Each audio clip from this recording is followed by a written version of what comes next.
Chỉ mất có 1 năm, huấn luyện viên Park đã đạt đến những thành tích chói lọi mà chưa có một huấn luyện viên nào trong lịch sử Việt Nam có thể vươn tới.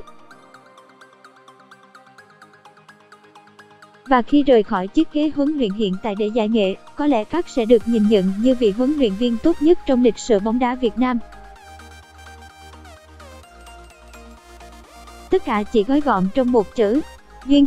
Khi đến với Việt Nam, Park Hang-seo đã trải qua một sự nghiệp đầy thăng trầm, nhưng trầm nhiều hơn thăng. Ông chưa từng là một cầu thủ giỏi lẫn một huấn luyện viên giỏi. Điều duy nhất khiến người ta nhớ đến ông Park trước khi nhận lời cầm quân cho Việt Nam là việc ông từng làm trợ lý cho huấn luyện viên Hyun ở World Cup 2002, nơi Hàn Quốc bất ngờ trở thành đệ tứ anh hào thế giới.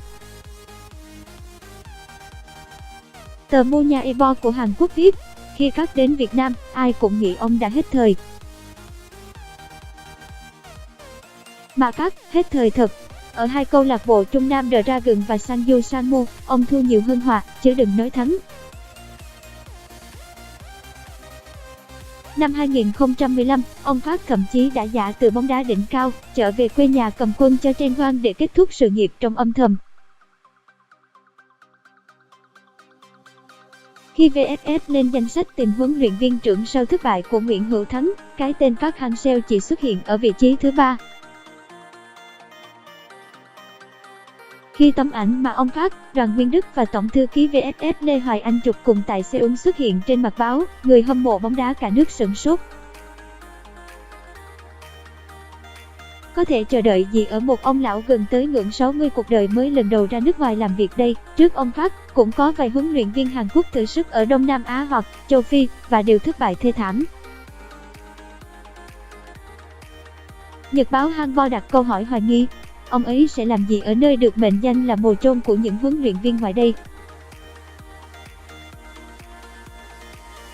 Fox Sports Asia gọi đây là một nước cờ túng quẫn của VFF. Thực ra, người ngạc nhiên nhất chính là ông Park. Nhưng cả một cuộc đời lăn lộn với bóng đá, ông Park thừa hiểu thành bại của một trận đấu nằm ở phút chót. Và ông quyết định sẽ bước vào thử thách cuối cùng của sự nghiệp. Không thể ngờ, mới nhân duyên là kỳ ấy lại chắp cánh cho những kỳ tích bất tử. Từ khi sang Việt Nam, ông Park Hang-seo bỗng trở thành Park Dang-son, làm gì cũng hanh thông, quyết gì cũng đúng. Không chỉ được người Việt Nam yêu mến, ông còn trở thành đại sứ văn hóa của Hàn Quốc tại Việt Nam, vốn đã rất yêu chuộng văn hóa Hàn Quốc từ rất lâu thông qua ca, pop, phim ảnh Hàn Quốc và món thịt nướng kiểu Hàn. Chính phủ Hàn Quốc thậm chí đã nới lỏng visa cho công dân tại 3 thành phố lớn của Việt Nam. Dân ta yêu Hàn, và người Hàn cũng dần mê ta. Lần đầu tiên trong lịch sử, Hàn Quốc mua bản quyền áp quốc phát cho người Hàn xem, tất nhiên là xem Việt Nam. Khi đo ra tin, người ta thấy số lượng người xem Việt Nam tăng dần theo từng trận. Có thể họ vì người trợ lý năm nào của Hyun, cũng có thể vì cách chơi của Quang Hải và các đồng đội đã chinh phục họ. Ông Park chuyên nghiệp tuyệt vời. Và dù là người do bầu Đức đưa về, ông cũng không chút vị nể quân số của Hoàng Anh Gia Lai. Nhìn mặt ông năm lúc nào cũng buồn ngủ. Vậy mà khi cầu thủ của ông bị chơi xấu, ông già 6X bật dậy như hỏa tiễn, lao ra đường kích nói một tràng xí xô xí xào. Cầu thủ đang nóng máu, thấy ông thầy còn nóng hơn, bất giác nguội lại. Cục diện căng thẳng được vãn hồi, truyền banh lại đá tiếp. Một ông lão mặt mũi ban đầu hơi oải, bây giờ lại càng nhìn lại càng dễ thương, nom giống một nhân vật bước ra từ truyện tranh, có lúc thấy phảng phất Quy lão tiên sinh Kame trong Bãi viên ngọc rồng. Hình ảnh Park bỗng trở nên thân thuộc trong đời sống thị dân. Lúc thì thấy ông mặc áo vest đứng cạnh sân trường, khi thì thấy ông hít hà, xúc xích. Về mặt chiến thuật, ông là chuyên gia đánh cờ. Gần như không có ai đoán được thế cờ mà ông chuẩn bị dàn ra. Ông hiểu rất rõ những quân cờ mình có trong tay, phát huy tối đa hiệu dụng và tầm sát thương của từng quân cờ. Thế nên mỗi trận, đội hình ra sân mỗi khác. Thế nên mỗi khi thay người, cục diện trận đấu gần như thay đổi. Trong lịch sử, chúng ta đá hiệp 1 hay hơn hiệp 2. Dưới thời Các, ta đá hiệp 2 hay hơn hiệp 1. Trước đây ta càng đá càng đuối, bây giờ ta càng đá càng hay.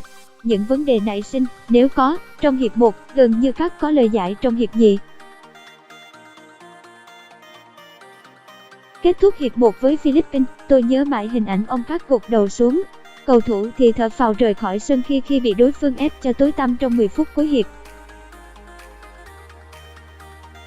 Ông Các để cho các cầu thủ vào phòng thay quần áo trước, ông cúi gằm mặt, ôm đầu. Đấy không phải là cái cúi đầu bất lực của vị tướng, mà là phúc sức thần để tư duy. Kết quả, nửa đầu hiệp 2 ta bị ép còn dữ hơn cả hiệp 1.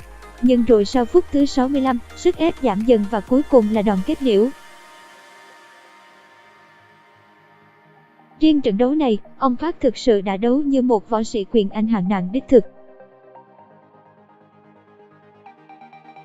Phía bên kia, Sven Goran Eriksson vai chấn năm nào liên tục tung ra những cú đấm, ép Park về góc đài. Park nhẫn nhịn đến hiệp chót, ngẩng đầu tung một cú thôi sơn. Eriksson ngã gục, bóng đá như quyền Anh vậy thôi. Kẻ mạnh là kẻ đến hết trận vẫn còn đứng trên đài. Và việc anh tung ra bao nhiêu cú đấm không quan trọng là phải đấm trúng, và đấm cú nào, ra cú đó. Ông Park nhìn mặt coi hiền, nhưng dữ dễ sợ. Park là bậc thầy về quản trị nhân sự. Một người ngoại quốc lại giúp chúng ta phát huy nội lực, bởi vì ông trọng tình cảm, coi cầu thủ như con.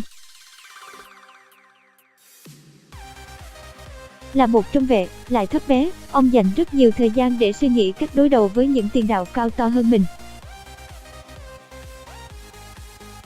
Bởi thế mà dù Trần Đình Trọng chỉ cao 1,74m, vẫn oai dũng giữa trung tâm hàng thủ, đối đầu với những kẻ cao hơn anh đến 2 cái đầu. Người thanh niên nghiêm túc đã dành cả thanh xuân để bỏ áo vào quần chính là một bản sao của ông thầy trên sân, xuất hiện đúng chỗ, hành động đúng lúc. Vậy là đủ, ông Park vừa là tướng nghiêm khắc, vừa là người tra tình cảm. Ông có thể vật cầu thủ ngay trên sân, gục đầu vào vai học trò tranh thủ làm một giấc, giả vờ nhét đồ ăn vào miệng cầu thủ nhưng sau đó lại bỏ vào miệng mình. Ông đá ma với họ, cá độ đá xà ngang và vui vẻ trong khi thua độ. Nhưng cũng người cha ấy biết ẩn mình đi. Trên xe buýt, ông để yên cho họ làm việc riêng của mình. Trong phòng chờ, ông chẳng làm phiền họ. Khi tất cả ôm nhau sau một chiến công, ông lùi ra phía sau, không tranh giành vinh quang với họ. Là một người Hàn Quốc, ông Park rất thực dụng, chính xác hơn là thực tế. Sự tan vỡ giấc mộng Hoàng Anh Gia Lai chính là sự minh sát tuyệt vời nhất. Bán kết áp quốc với Philippines, lần đầu tiên đội tuyển Việt Nam và cả U23 ra sân mà không có một cầu thủ Hoàng Anh Gia Lai nào trong đội hình xuất phát. Số cầu thủ Hoàng Anh Gia Lai giảm dần theo thời gian ông Park ở đội tuyển. Điều ấy cho thấy hai việc. Không có sự vị nể nào dành cho Bầu Đức, người có công lớn nhất mang ông Park sang Việt Nam. Anh thuê tôi về để làm chuyên môn, vậy thì tôi phải được toàn quyền quyết định. 2. Ông Park không gò mình vào triết lý đá đẹp mà sử dụng những cầu thủ phù hợp với triết lý phòng ngự, phản công, với khả năng chịu đòn và áp lực cao. Đá đẹp chưa bao giờ là điều mà ông Park bị ám ảnh, bởi vì chúng ta đâu có mạnh mẽ gì cho cam. Một cơ thể đang lớn thì cần phải ăn no đã, trước khi tính chuyện ăn ngon. Thắng trước hết là phải không thua. Mọi người có thể dồn hết sự chú ý vào Quang Hải hay Văn Đức, nhưng nền tảng của thành công dưới thời Park chính là hàng thủ ba người. Đấy là một Trần Đình Trọng lúc nào cũng áo bỏ vào quần, nhưng tỉnh táo chuẩn xác, không phạm một sai lầm nào. Đấy là một đội duy mạnh đã cắm ngọn cờ Việt Nam trong ụ nờ tuyết ở Thường Châu. Họ đã đứng ở hàng thủ của chúng ta suốt từ đầu năm đến giờ, giúp cho Việt Nam tuy có những lúc bị ép nghẹt thở nhưng chưa bao giờ hoảng loạn. Họ, những trung vệ kiểu khác, không soạt bóng nhiều, không lãnh thẻ, thậm chí chả mấy khi nghe tên. Nhưng luôn xuất hiện đúng lúc, đúng chỗ để chuyển an thành nguy. Họ, cũng như khác, mang cái motive kinh điển của những phim tình yêu Hàn Quốc. Bên nhau ngàn phút có khi chẳng bằng một bàn tay đúng lúc. Ông Park đã đến khi Việt Nam cần, và Việt Nam đã cho ông Park một cơ hội để ghi dấu son cho sự nghiệp trầm nhiều hơn thăng của mình. Người Việt Nam luôn biết ơn ông Park Dang-son, và ông Park có Dang-son được cũng chính nhờ Việt Nam.